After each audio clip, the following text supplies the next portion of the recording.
بسم اللہ الرحمن الرحیم۔ مرد حضرات کا قبرستان جانا اور وہاں جا کر تسبیحات یا قرآن پاک کی تلاوت کرنا قبر کے پاس، اور یہ عمل جو ہے یہ مستحب ہے۔ سب سے پہلی دلیل صحیح مسلم 5114 نمبر روایت، رسول اللہ صلی اللہ تعالیٰ علیہ وسلم نے فرمایا، میں نے پہلے تم کو قبروں کی زیارت سے منع کیا تھا، اب تم زیارت کر لیا کرو۔ یعنی قبروں کی زیارت پہلے منع تھی، بعد میں قبروں کی زیارت کرنے کا جو حکم تھا وہ دے دیا گیا۔ اب اگر کسی کے والدین یا دونوں میں سے ایک دنیا سے رخصت ہو چکا ہے تو اس کے لیے یہ المعجم الوسط میں 6114 نمبر روایت، حضرت ابو ہریرہ رضی اللہ عنہ فرماتے ہیں، نبی کریم صلی اللہ تعالیٰ علیہ وسلم نے ارشاد فرمایا، جو اپنے والدین دونوں یا کسی ایک کی قبر کی زیارت ہر جمعہ کو کرنے جائے تو اس کو بخش دیا جائے گا اور اس کے لیے ایک نیکی لکھی جائے گی۔ جن کے والدین حیات ہیں، اللہ انہیں صحت و عافیت والی، خیر و برکت والی عمر عطا فرمائے، اور جن کے والدین یا دونوں میں کوئی ایک وفات پا گیا، اللہ تعالیٰ ان کی کامل بخشی فرمائے اور انہیں چاہیے وہ زیارت کرنے جائیں۔ اگلی حدیث دیکھیے، مشکات المصابیح سے 1717 نمبر، حضرت عبداللہ بن عمر رضی اللہ عنہ بیان کرتے ہیں، میں نے نبی کریم صلی اللہ تعالیٰ علیہ وسلم کو فرماتے ہوئے سنا، جب تم میں سے کوئی فوت ہو جائے تو اسے دفن کرنے سے روک نہ رکھو، بلکہ اسے جلد دفن کرو، اور دفن کرنے کے بعد سرہانے سورہ بقرہ کی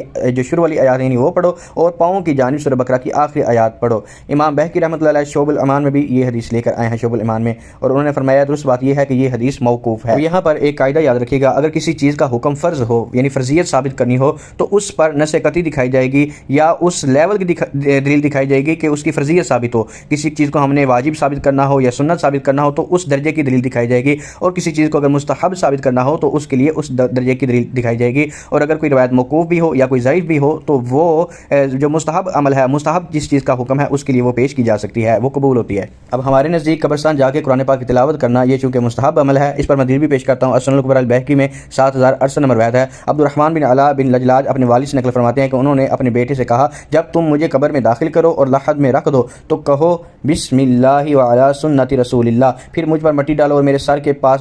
سورہ بقرہ کے شروع والی جو آیات ہیں وہ اور اس کے خاتمے سے پڑھنا۔ میں نے ابن عمر رضی اللہ عنہ کو دیکھا، وہ اسے مستحب جانتے تھے۔ حضرت عبداللہ بن عمر جو ہیں ان سے بھی روایت آ گئی اور ان سے یہ مستحب ہونا بھی ثابت ہو گیا۔ اب دیکھیے اگلی حدیث کنز العمال سے 45486 نمبر روایت، من زار قبر ابویہ او احدہما، جو زیارت کرے اپنے والدین یا دونوں میں سے کسی ایک کی قبر کی، فی کل یوم الجمعہ، ہر جمعے کے روز، فقرأ عندہ یاسین، تو وہ ان قبر کے قریب سورہ یاسین کی تلاوت کرے، غفر لہ، اس کی مغفرت کر دی جائے گی۔ حضرت ابوبکر رضی اللہ تعالیٰ عنہ سے یہ روایت ہے۔ اب دیکھیے مسند احمد بن حنبل سے 15094 نمبر روایت، حضرت جابر رضی اللہ عنہ فرماتے ہیں کہ جب حضرت سعد بن معاذ رضی اللہ عنہ کی تدفین ہو چکی تو نبی کریم صلی اللہ علیہ وآلہ وسلم نے دیر تک تسبیح کی، ہم بھی تسبیح کرتے رہے، پھر تکبیر کہی اور ہم بھی تکبیر کہتے رہے۔ کسی نے پوچھا، یا رسول اللہ، آپ نے یہ تسبیح اور تکبیر کیوں کہی؟ فرمایا کہ اس بندہ صالح یعنی نیک بندے پر قبر تنگ ہو گئی تھی، بعد میں اللہ نے کشادہ کر دی۔ یعنی کہ تسبیح اور تکبیر اگر کوئی کرتا ہے قبرستان میں، یعنی ورد و وظائف بھی کرتا ہے تو اس سے بھی مردے کو فائدہ پہنچتا ہے۔ صحابی رسول اس حدیث کی شرح میں نہیں